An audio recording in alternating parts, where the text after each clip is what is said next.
Signature ஆறு சேனலுக்கு உங்களை அன்போடு வரவேற்கின்றேன். இன்னைக்கு நம்ம இந்த வீடியோவில் என்ன பார்க்க போகிறோம் அப்படின்னா, தானம் கொடுக்கும் பொழுது அந்த பொருளை எவ்வாறு கொடுக்க வேண்டும் அப்படிங்கிறத பற்றி தான் நாம் இன்னைக்கு ஒரு பொருளை பற்றி மட்டும் பார்க்க போகிறோம். மற்றவைகள் மற்ற வீடியோக்களில் நாம் பார்க்கலாம்.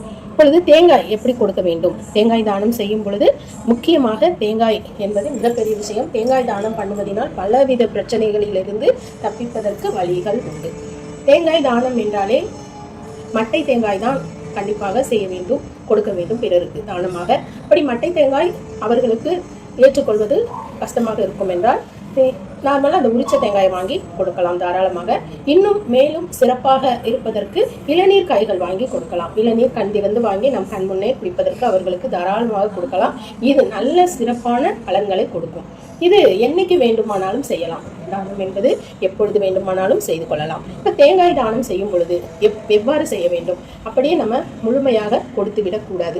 இப்போ உங்களுக்கு கடன் தொல்லை நிறைய இருக்கு, கடன் தொல்லையால் நீங்கவே முடியல, இந்த கடன் பிரச்சனை என்பது வாழ்க்கையில் விடுபட முடியாத ஒரு பிரச்சனையாக இருக்குது அப்படின்னா, தேங்காய் வாங்கி நல்ல ஒரு முற்றினை தேங்காயாக வாங்கி அதை ஒரு சிவப்பு காட்டன் துணியோ பட்டு துணியோ உங்களால் முடிந்த அந்த கிளாத் வாங்கி அதில் நன்றாக கட்டி ஒரு ஆலமரம் அல்லது அரச மரத்தில் போய் உங்கள் கடன் பிரச்சனை எல்லாம் நினைத்து அந்த கடனெல்லாம் முடிந்து விட வேண்டும். கடன் இனிமேல் வாங்கவும் கூடாது, சீக்கிரமே கடன் அடைச்சிடணும், நெருக்கடியான கடன் பிரச்சனை இருக்கக்கூடாது அப்படின்னு வேண்டி வணங்கி அரச மரத்தில் அந்த தேங்காயை கட்டி விட்டு வரலாம். இது விநாயகர் கோவிலில் இருந்தால் மிகச் சிறப்பான பலன்களை கொடுக்கும். இவ்வாறு செய்து கொள்ளலாம். அடுத்ததாக விநாயகருக்கு மாலை 9 தேங்காய்கள் கொண்டு மஞ்சள் நூலால் மாலை கட்டி போடலாம். இது மிகச்சிறந்த நன்மையை கொடுக்கும்.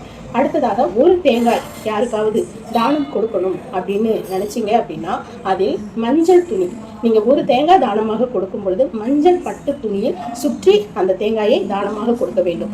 வாங்குபவர்கள் ஏன் இப்படி சுற்றி இருக்கீங்க அப்படின்னு கேட்டால் விளக்கமாக பதில் கூற வேண்டும். அவர்களுக்கும் அது நல்ல ஒரு சுகமான வாழ்க்கை கிடைக்கும், கொடுப்பவர்களுக்கும் நல்ல விதமான பலன்கள் கிடைக்க ஆரம்பிக்கும். இவ்வாறு கொடுக்கும் பொழுது அது ஆலயங்களில் சேர்ப்பது மிகச்சிறந்த பலனை கொடுக்கும். எவ்வாறு கொடுக்க வேண்டும் என்றால், வெற்றிலை, பாக்கு, தேங்காய், வாழைப்பழம், ஸ்வீட் அதாவது இனிப்பு, எந்த ஸ்வீட்டாக கூட இருக்கலாம், அதில் இந்த மஞ்சள் துணியால் சுற்றின தேங்காய், அப்புறம் பழம், பூவு எல்லாமே வைத்து நீங்கள் தாராளமாக தானமாக கொடுக்கலாம். இதை கொடுக்கும் நாள் வியாழக்கிழமையாக இருந்தால் மிக மிக சிறப்பான பலன்களை கொடுக்கும். இவ்வாறு தேங்காய் எவ்வாறெல்லாம் கொடுக்க வேண்டும், அதாவது அதுக்காக தான் தேங்காயை இந்த வெறுமனை அப்படி கொடுக்கக்கூடாது, அந்த கண்கள் மறைக்கப்படாமல் கொடுக்கக்கூடாது என்பதற்காக தான் நாம் பெரியவங்க சாஸ்திரத்தில் என்ன சொல்லியிருந்தாங்கன்னா, மட்டை தேங்காய்களை கொடுக்க வேண்டும். மட்டை தேங்காய் கொடுக்கும்போது அந்த கண்கள் வெளியில் தெரியாது, அதுக்காக தான் சொன்னாங்க. இப்போ அதை உரிக்க முடியலை அப்படிங்கிறதுக்காக அந்த மட்டை தேங்காய்கள் கொடுக்க முடியாமல் போகின்றது. அதற்கு பதிலாக தான் அந்த தேங்காய்களை கொடுக்கும் பொழுது இவ்வாறு கொடுக்க வேண்டும்.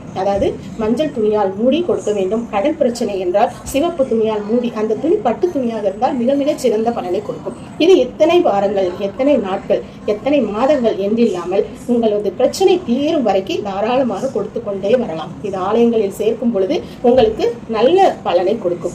அந்த ஆலயம் குரு பகவானின் ஆலயமாக இருப்பது மிகச்சிறந்த பலனை தரும்.